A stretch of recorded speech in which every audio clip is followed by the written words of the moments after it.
ëllëg damay ami njaboot. say waajur ay say nawle lañ. kay naa ñu naan leen kuy seen yaay. xam nga lan moo gën.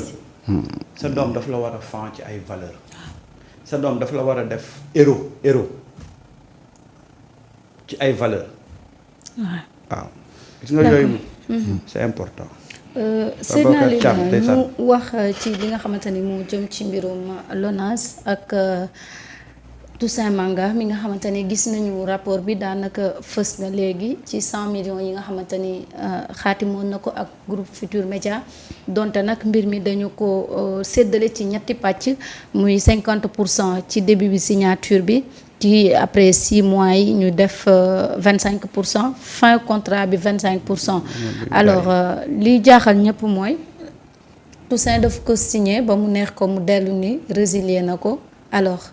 ñu ci ay kàddoom démb bi ñuy wax fii ñu ngi naan dafa ni pour des visibilités publicité et tout ça moom moo taxoon mu def ko mais ça nag créé beaucoup de polémique quand même ci espace bi. Tu es tous inquiet. Alors Marieta, dans le développement ou les arguments avancés par Toussaint man je ne suis pas convaincu. lu tax. Pour résilier un contrat il te faut au moins une lettre au préalable. am na benn article ci ñoom si seen si je ne me trompe pas c'est l'article 9-7 bu seen contrat bi yónnee ko jibi comme ça ma mën ko génnewaale gaa ñu gis ko muy xamle ne bu fekkee ni dafa am litige entre ñoom dañuy privilégier waxtaan bi bu fekkee ni mënuñu am consensus ñu dem contentieux et loolu tribunal bu Ndakaaru rek moo ko mën a àtte on est d'accord. Ouais. Et li jiitu dafa définir lan mooy manquement yi war a mën a am ba tax litige war a mën a juddu bu fekkee ne benn partie si ñoom dafa am ay manquement yoo nga xamante ni def na ko ci mbir yi benn clause ci contrat bi. mooy waxul ne il faudra mettre en avant ou mettre daf ne bul wax dara lu ñaaw ci LONASE ak ña ko jiite. waaw. kon moo tax lu xew ci LONASE yow doo ci àddu. waaw maanaam bu fekkoon ne dañ ne bul wax dara lu ñaaw ci LONASE waaye ña ko jiite nag bu ñu defee lu ñaaw foofu it mu ne la sëggal bul ci wax loolu dafa bokk ci clause yi nga xamante ni dafa nekk ci contrat bi. Le contrat a été signé le 25 mai 2025 par Toussaint Manga. ñu enregistré ko aux impôts et domaines. Donc ça engage l'État du Sénégal de payer donc 100 millions 174 000 et quelques au groupe Futur Média pour ñaari direct si je ne me trompe pas j'ai pas en tête les waaw ak ay spot bi ci kii bi je vais voir yenn clause ci contrat bi alors maintenant moom Toussaint Manga dafa engagé wu mu ne comme voilà donc sànq je parlais de l'article 9 là alinéa 2 à défaut d'un règlement à l'amiable foofu la ñuy door a am contentieux mais fii dafa ne la le présent contrat d'accord soumis pour la formulation son exécution ak nangam sangam maintenant bi may wër mooy clause bi nga xamante ni moo nekk ci article 7 bu contrat bi mu ne le groupe Futur Média s'engage à respecter les clauses suivantes veiller à la sauvegarde et à la valorisation de l'image de la marque de la LONASE mu ne éviter de publier wala éviter la publication de tout article visant à ternir l'image de la LONASE et de ses dirigeants. way Samba maanaam daal lu fa xew rek gëmmal say bët article 7 bu contrat bi. mooy clause yi nga xamante ni ñoom signé nañu ko. te lii Toussaint Manga moom moo ko signé mu ngi ko signé le 25 mai 2025. est-ce que du daa ragal ñooñu seeni làmmiñ ak seeni article. tey boo demee impôt et domaine ñu ngi archivé benn. groupe Futur Média mu ngi amee benn. LONASE également mu ngi amee benn lan moom mooy raison yi loolu Toussaint rek moom moo ñu mën a expliquer maintenant les faits moom kay wax na la raison. waaw non moom laay wax les faits li nga xamante ni dëgg moom la ñu gis. mooy bu fekkee dafa engagé wu pour publicité. Samba est-ce que mos ngaa gis publicité. wala bokk bu dee communication la it communication bi jàllul. te communication bu fekkee da nga koy def c'est pour mu am benn impact. ci sa cible. est-ce que loolu amoon na. alors clause yi gis naa fii nii mu def couvrir 4 directs. dans l'année couvrir 30 activités commerciales institutionnelles ainsi que les déplacements du directeur général de la LONASE lors des cérémonies officielles. xam nga fii phrase bi nag man moo ma jaaxal quoi au lieu de demander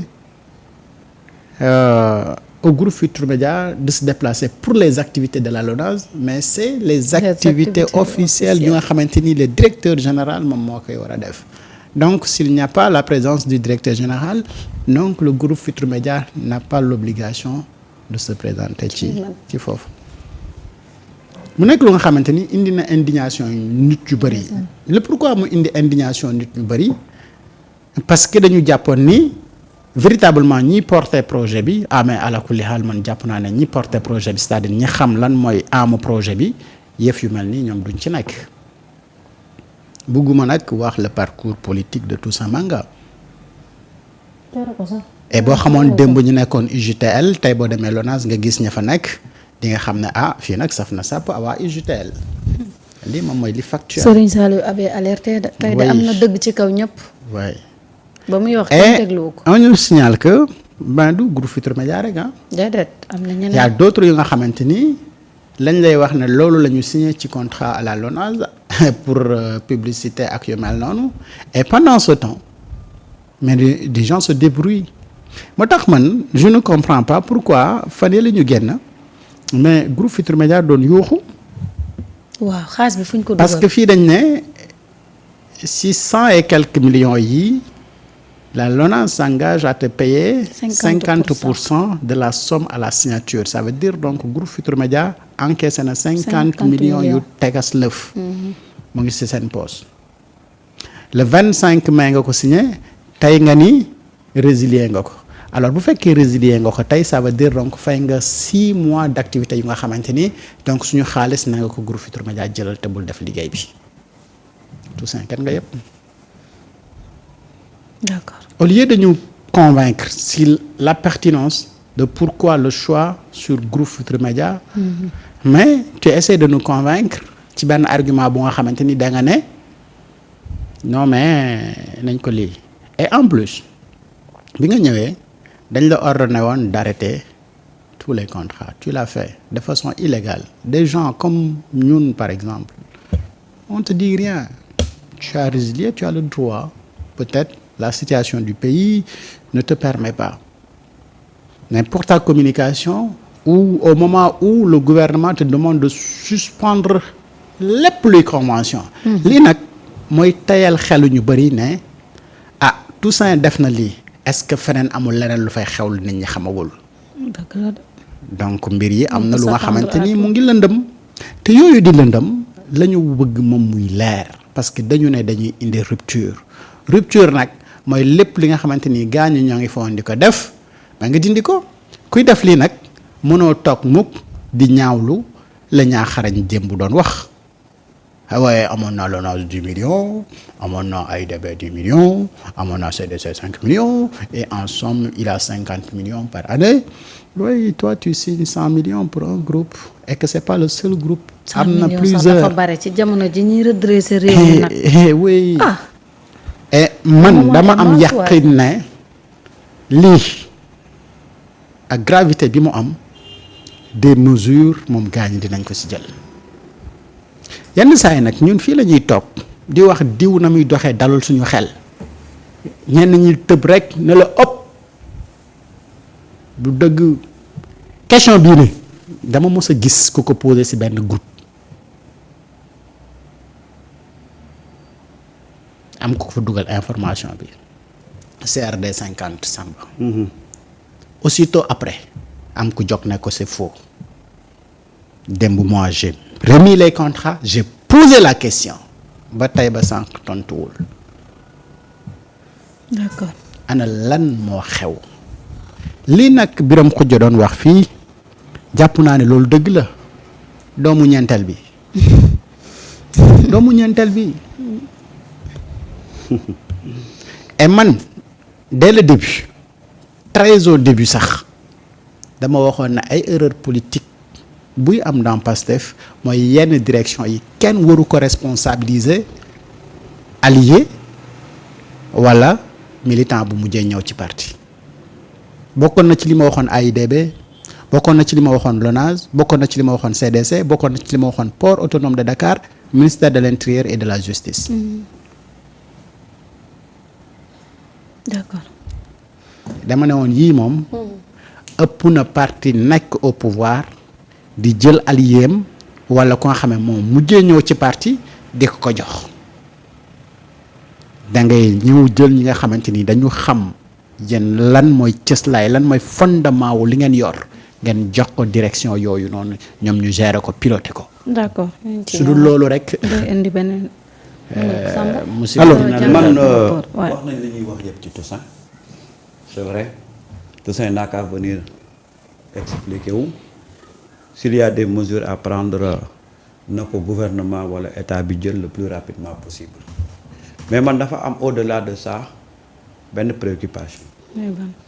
Aujourd'hui toute la presse demande des conventions mais su fekkee ne ci libellé convention yi lii lañ ciy bind que waroo wax waroo critiquer tam beneen problème. où est la liberté d'expression où est l'informé juste et vrai parce que lii ça problème ça pose un autre problème. mais la preuve. waaw aujourd'hui cette affaire-là te donne à peu près une idée de ceux qui ont des conventions yu ñu publié wul parce que la liste n'est pas complète. voilà léegi nag boo xoolee ci espace médiatique bi di nga comprendre ñu bëri dañu def silence. des sites web comme des radios comme des journaux. Falaa sur jëm. cette affaire de. voilà jëm xam nga dëkk bi yëpp piège la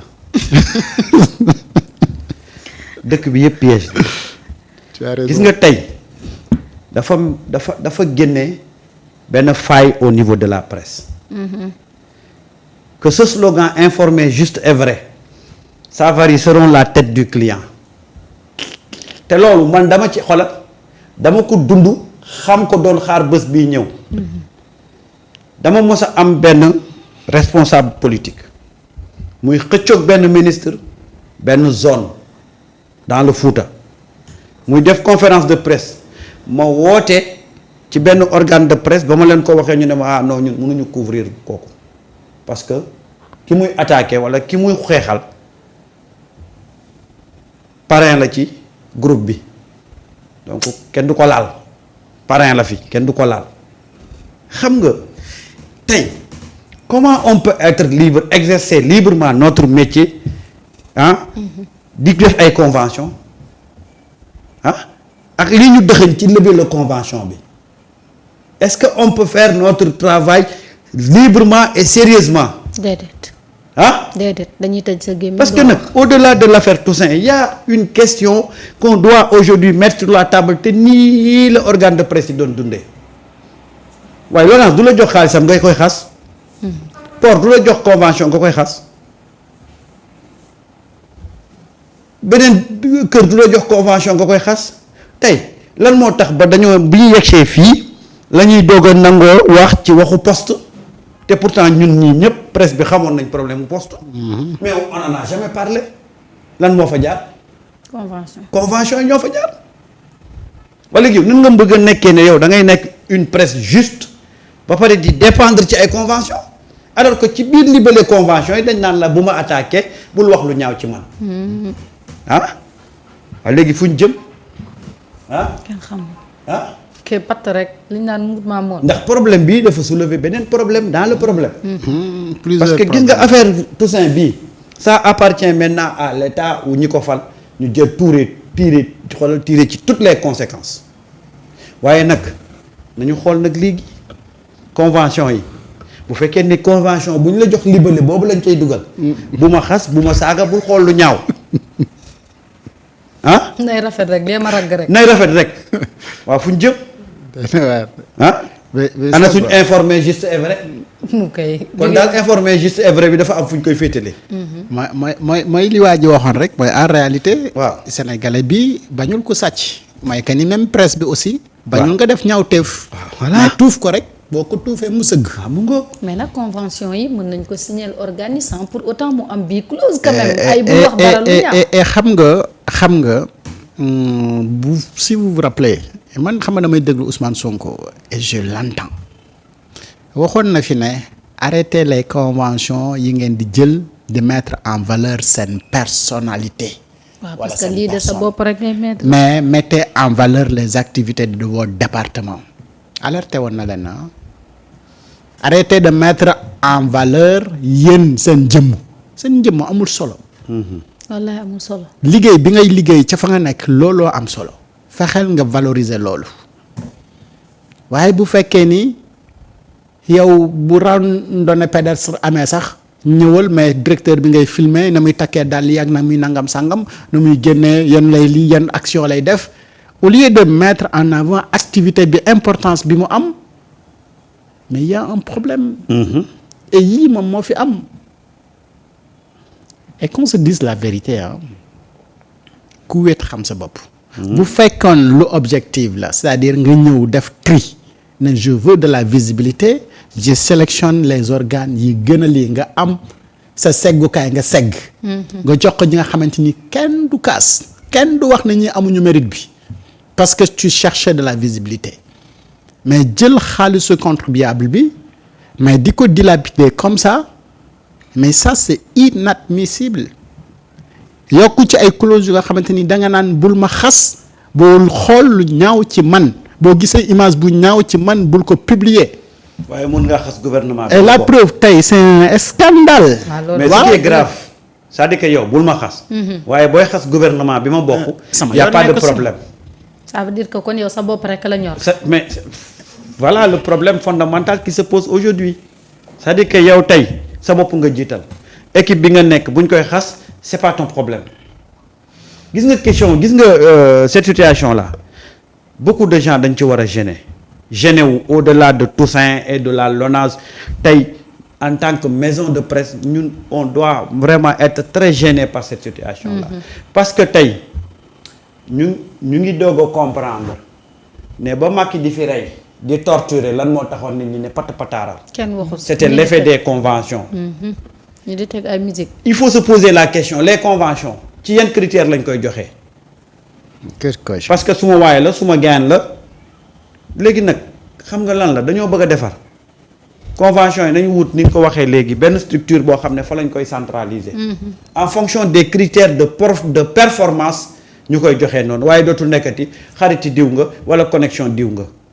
parce que nag danaa la jox convention bu ma xas bu ma saaga bul wax lu ñaaw ci man waaye équipe bi nga nekk muy l'équipe gouvernementale loo ci wax man amul problème.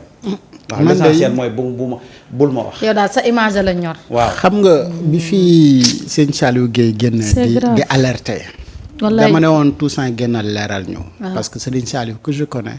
du waxantu depuis boobu ba léegi génnul leeral. waaw. démb bi mu génnee pour leeral. dugal foofu wan ñu scandale yu gën a doy waar sax yoo waa ji doon wax parce que ay centaines de millions. nee woon na je le dis et je réitère mes dires. mais Serigne Saliou musul génn ci lim nekk. mais Serigne Saliou la muy wax man maa la ko mën a confirmer dëgg la kër ya muy wax des centaines de millions noonu yooyu dëgg la te ñu bees ñii la. waaw léegi nag suñu toogee fii ñun optimiste comme ni koy Samba di faral di wax am yaqin parce que Ousmane la ñuy déglu ñu jàpp ne moom ci li mu nekk jëmale nañu kanam mais ci wer gi gaañee si booro am na ñu nga xamante ni fas yéene wuñ jël gaalu Ousmane Sonko gi ba keroog muy teer. dàq rek.